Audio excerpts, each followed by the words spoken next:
ஐயா, நீங்க சுவாமி கிட்ட வரும்போது, சுவாமி ஒரு மகான்ற தெரிஞ்சு வந்தீங்களா? இல்ல சுவாமி ஒரு மகான்ற உங்களுக்கு அறிமுகமான தருணம் எந்த தருணம்? சுவாமிகிட்ட நான் வரும்போது ஒரு மகானை பார்க்க போகிறோம், அதனால் உங்கள் பிரச்சனைகள்லாம் முடிஞ்சிரும்னு சொல்லி என்னை அழைச்சிட்டு வந்தாங்க. எனக்கு மகான்னா என்னன்னே தெரியாது. மகான்களுடைய ஒரு சுரூபங்கள் இல்லாட்டா அவங்களுடைய வாழ்க்கை விதம் எதுவுமே எனக்கு தெரியாது. மகான்களை பற்றி எனக்கு எந்த பரிச்சயமும் கிடையாது.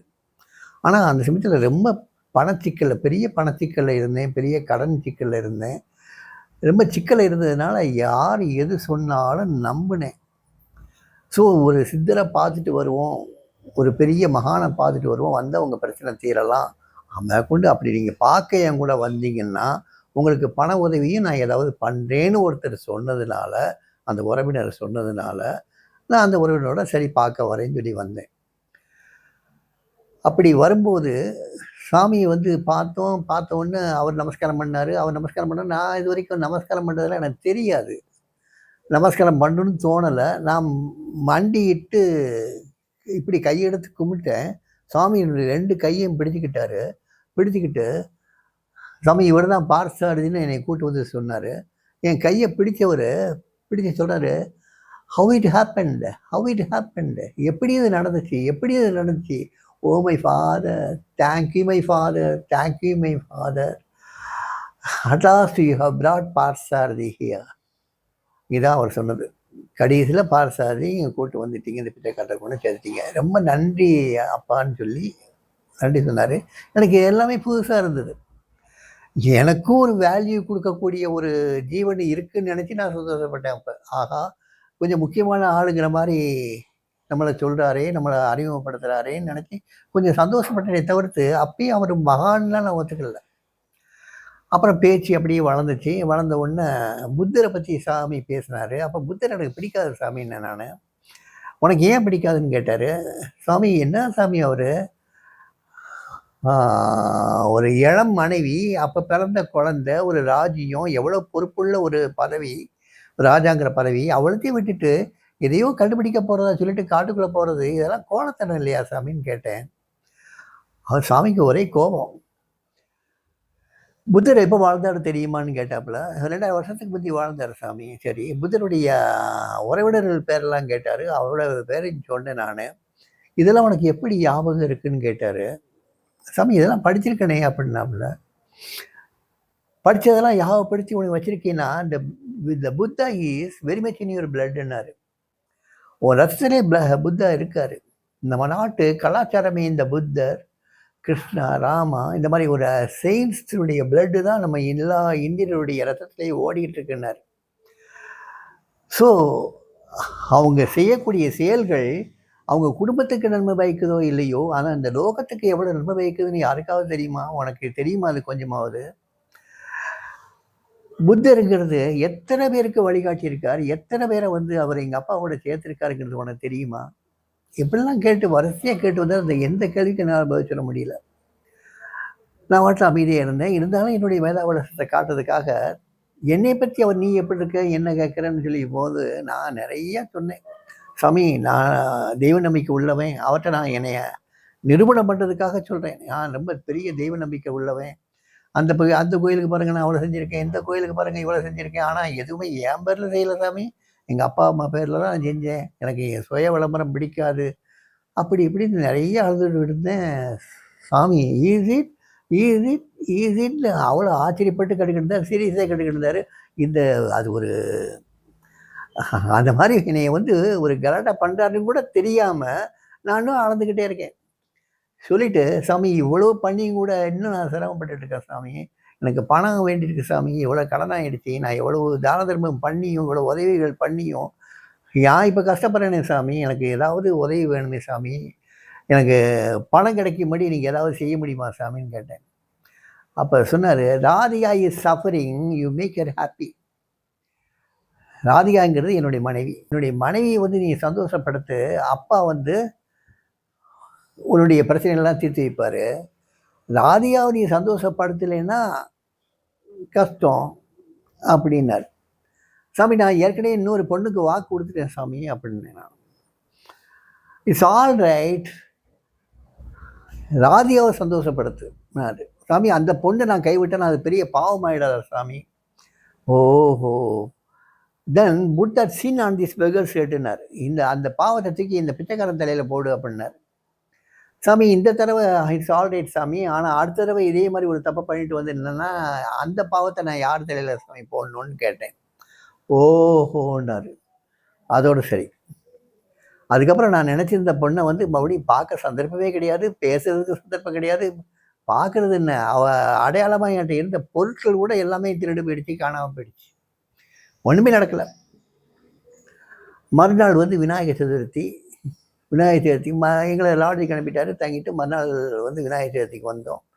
வந்து அன்றைக்கி பூரா கொலைக்கட்டை மயமாக நிறையா வந்தது. இன்றைக்கி பார்சாதிக்கும் இந்த பிச்சைக்காரருக்கும் நிறைய அப்பா கொலைக்கட்டை அனுப்புவார்னாப்புல அன்றைக்கி விதவிதமான கொலைக்கட்டைகள் சாப்பிட்டோம். எல்லாம் முடிஞ்ச உடனே சாயங்காலம் எங்களை அனுப்பும்போது எனக்கு சாமியோட அந்த படுத்துகிற படத்தை என்னுடைய பேரை வந்து அந்த ஃப்ரேமில் எழுதி என் கையில் கொடுத்தார். இதை பத்திரமா வச்சுக்கோ அப்படின்னு சொல்லி கொடுத்தார். சரின்ட்டு வாங்கிட்டு நேராக ஊருக்கு போனேன். எனக்கு இன்னொரு ஒரு கவர்ச்சி என்னென்னா, சாமிகிட்ட நான் தமிழில் பேசினாலும் சாமி என்கிட்ட ஆங்கிலத்தில் பேசினார். எனக்கு ஆங்கில அறிவு அந்தளவுக்கு இல்லாட்டாலுமே நானும் ஆங்கிலத்தில் கொஞ்சம் பேச முயற்சி பண்ணேன். கடைசியில் என்ன சரளமாகவே அவர்கிட்ட ஆங்கிலத்தில் பேசுகிற மாதிரி இருந்தது. அதனால் ஆங்கிலத்தில் பேசுனதுனால எனக்கு அவர் மேலே ஒரு கவர்ச்சி. மற்றபடி அவர் வந்து பெரிய மகானுங்கிறதெல்லாம் எனக்கு ஒன்றுமே தெரியல. ஆனால் அவர் ஏமாத்துறது எப்படி பார்த்தாலும் அவர் வந்து மறுபடியும் ராதியாலே வந்து நிற்கிறாரே, என்ன செய்யறதுன்னு எனக்கு தெரியல. ஊருக்கு போயாச்சு. ஊருக்கு போன கொஞ்ச நாள்லேயே பார்த்தீங்கன்னா எல்லாருமே கேஸ் அதுன்னு போட்டு என்னை ஜெயிலில் கொண்டு போய் வச்சாங்க.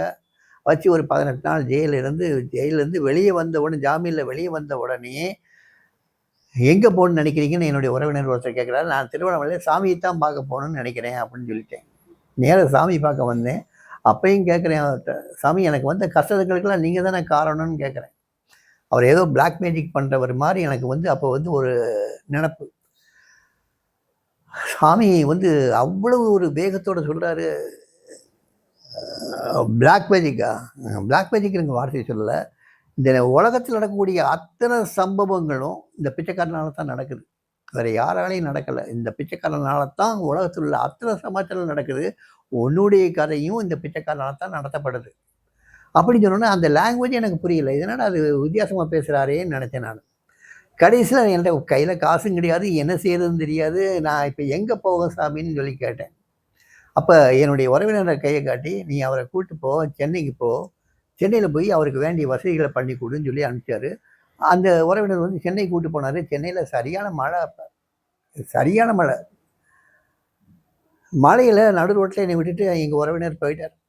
நான் வந்து என்ன செய்கிறதுனே தெரியாமல் நடு ரோட்டில் சுற்றிக்கிட்டு இருக்கேன். மழை, என்ன பண்ணுறதுனே தெரியல. அப்புறம் வந்து எங்கேயோ ஒரு ஃப்ரெண்டு வீட்டில் போய் அடைக்கலமாகி அங்கே கொஞ்ச நாள் இருந்துட்டு மறுபடியும் அந்த பொண்ணை தேடி அலைஞ்சு அந்த பொண்ணு வேறு கல்யாணம் பண்ணிட்டு போயிட்டான்னு இதாச்சு. அப்புறம் இது வரைக்கும் வாழ்ந்து பிரயோஜனமே இல்லை, எல்லா விதமான கஷ்டங்களும் அனுபவிச்சிட்டோம் அப்படின்னு சொல்லிட்டு சாக புறப்பட்டேன். ஆனால் சாகிறதுக்கு முந்தி என்னை இந்த கதி பண்ணாரே, எல்லாத்துக்கும் நான் தான் காரணம் சொன்னாரே, அவரை 2 வார்த்தை கேட்டுட்டு சாவோம் அப்படின்னு சொல்லிட்டு திருவண்ணாமலைக்கு புறப்பட்டேன். திருவண்ணாமலைக்கு போனால் அங்கே வேணால் சாமி மண்டபத்தில் இல்லை. அப்போ அங்கே பெருமாள் சாமி இருந்தார். அவர் வந்து டாக்டர் டிபி மீனாசுந்தரனார் வந்திருக்காரு. அவர் வந்து கோவில் சத்திரத்தில் தங்கியிருக்காரு. நீங்கள் அங்கே போய் பாருங்கள் சாமியேன்னாரு. நேரில் நான் அங்கே போனேன். அவர் இருந்த ரூமை கதவு தட்டும்போது சுவாமியே கதவை திறந்தார். உள்ளே அழைச்சிட்டு போனார். உள்ளே அழைச்சிட்டு போய் என்னை உட்கார வச்சார். சாமி நடுவில் உட்காந்தாரு. நான் ஒரு பக்கம் நானும், இன்னொரு பக்கம் டாக்டர் டிபிஎம் உட்காந்துருக்காங்க. அங்கே வந்து அவருடைய உறவினர்கள் எல்லாருமே வந்திருக்காங்க. அப்போ நீ சாப்பிட்டியான்னு கேட்டார் சாமி என்னைய. நான் எங்கே சாப்பிட, நான் கையில் ஒன்றுமே கிடையாது, ஊருக்கு வரத்த பணம் இருந்தது, ஒன்றுமே கிடையாது, சாப்பிடவும் இல்லை, சாப்பிட்றதுக்கு உண்டான மனநிலைமையிலே நான் இல்லை.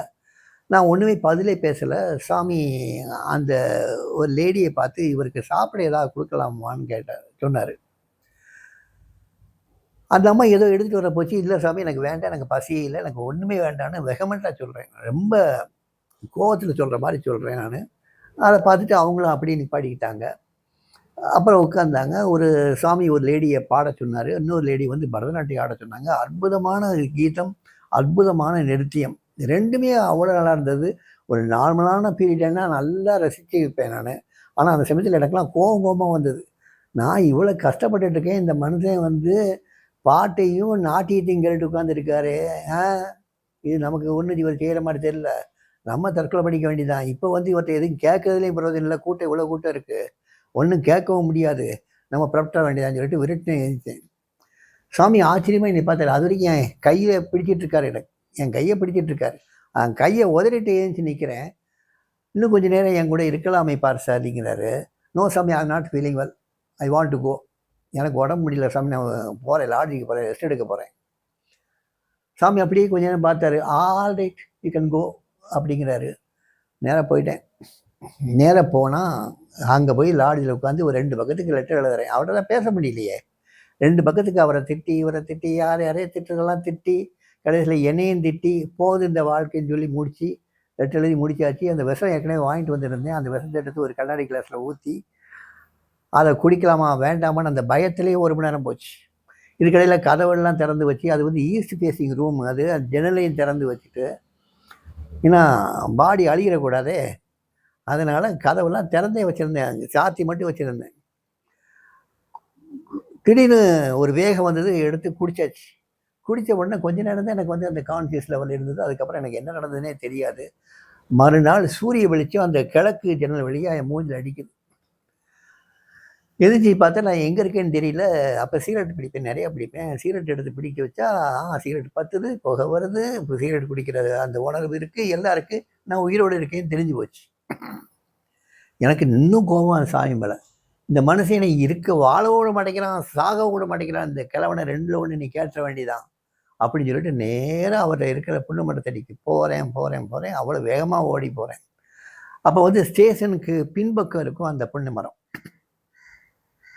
ஸ்டேஷன் வழியாக ட்ராக்கை கிராஸ் பண்ணி அந்த குட்செட் இருந்து போனாவே அது வளைஞ்சி போகும் அந்த ரோடு. அங்கேருந்து பார்த்தா அந்த குட்செட் பக்கத்தில் வரவங்களாம் தெரியும், சாமிக்கு தெரியும். இங்கேருந்து பார்த்தா சாமியை வந்து அங்கே உட்காந்துருக்கிறதா இல்லையாங்கிறது தெரியும். நான் வரதை பார்த்துட்டு சாமி ஒன்று ஏஞ்சி என்னை நோக்கி வேகமாக வர்றாரு, நான் அவர் நோக்கி வேகமாக போகிறேன். நானும் கோபத்தில் வரேன், அவர் என்னை விட அதிகமான வேகத்தில் வர்றாரு. வந்து 2 பேரும் மீட் பண்ணுற இடத்துல விரட்டு என் கையை பிடிச்சாரு. Very strong man. சுவாமி வந்து ரொம்ப பலசாலியும் கூட. விரட்டு என் கையை பிடிச்சி இழுத்து மலை உச்சியை காட்டாரு. Go to the top of the hill and jump from there, let me see whether you die or notனாரு. அப்போ செத்து போனேன். மலை உச்சிக்கு மேலே ஏறி அங்கேருந்து கூதி, அப்பயாவது நீ சாகரியா இல்லையான்னு பார்ப்போம், உனக்கு தெரியாது, நீ என்னுடைய பாதுகாப்பில் இருக்கேன்னு உனக்கு தெரியாது. என்னடா அது இவருக்கு எப்படி தெரியும் இதெல்லாம் அப்படின்னு நினச்சி அப்போ நான் அசந்து போனேன், செத்தே போனேன் நான். அப்போ தான் ஒரு நாய்க்குட்டி மாதிரி வாழை சுற்றிக்கிட்டு இருந்தேன். நேராக போனேன், அவர் என்னை கூட்டு போனார், முன்னால் உட்கார வச்சார். அப்போ தான் சாஸ்தாங்கமாக நமஸ்காரம் பண்ணேன். நமஸ்காரம் பண்ணி அப்போ தான் புரிஞ்சுது, நான் உட்கார்ந்துருக்கிறது ஒரு சாதாரண ஒரு கிழவன் முன்னால் இல்லை, சாதாரண ஒரு மனுஷன் முன்னால் இல்லை, இது வந்து வித்தியாசமான ஏதோ ஒரு தெய்வீக பிறவின்னு மட்டும் அப்போ தான் தெரிஞ்சுக்கிட்டேனே தவிர்த்து அதுக்கு முந்தி தெரிஞ்சிக்கவே இல்லை. அதுக்கப்புறம் அந்த தெய்வீக பிறவியுடைய அந்த முழுசும் கொஞ்சம் கொஞ்சமாக எனக்கு காட்ட ஆரம்பித்தார். அந்த தருணத்தில் தான் நான் அவரை வந்து தெய்வீக பிறவியை பார்த்தேன், ஒரு ஞானியை பார்த்தேன், ஒரு ஞானவானா, ஒரு பெரிய ஒரு செயின்ட்டை பார்த்தது அந்த தருணம் தான்.